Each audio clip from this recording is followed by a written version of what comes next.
La suprême préoccupation d'Élie, c'est l'honneur et le triomphe du nom de l'Éternel. À cet égard, la scène du Carmel représente certainement le point culminant de son témoignage. C'est dans les heures critiques que se révèlent les vraies dispositions du cœur. Élie nous apparaît ici dans une lumière qui ne laisse subsister aucun doute sur sa véritable attitude intérieure.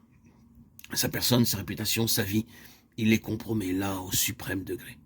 Tout est perdu pour lui si Dieu n'intervient pas. Sa jalousie pour la cause de Dieu est telle qu'il n'hésite pas à courir tous les risques pour sauver de l'opprobre le nom sacré.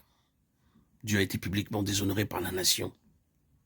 Et s'il ne saisit pas cette occasion pour restaurer un témoignage à sa souveraineté, c'est en fait de son serviteur. Il n'aura plus qu'à disparaître. Ce qu'il a devant lui humainement parlant, c'est la confusion et un éternel discrédit. Mais au fond de son cœur, il y a une tranquille assurance que Dieu ne peut pas ne pas intervenir et qu'il interviendra. C'est cette virilité-là que Dieu cherche aujourd'hui.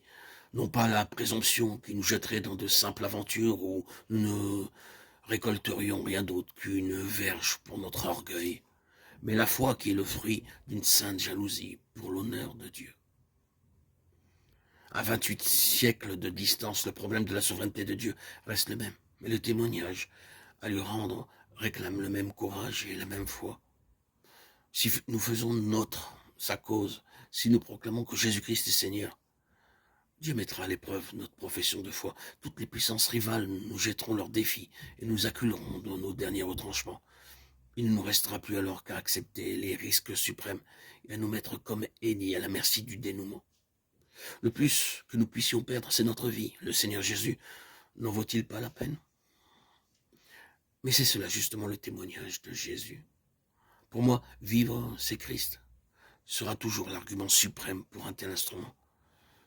Il préférera toujours se solidariser avec son Seigneur, même au prix des expériences les plus douloureuses, plutôt que de lui rendre un témoignage précaire et malsonnant. Le plus qu'il risque est si peu de choses. Sa vraie vie est en Christ, et l'incompréhension de son entourage, l'opprobre des hommes, la mort même, ne saurait lui enlever son bien le plus précieux. En rétablissant l'autel qui avait été renversé, un Élie reconstitue du même coup le témoignage de la croix et ouvre aux autres le chemin de la victoire.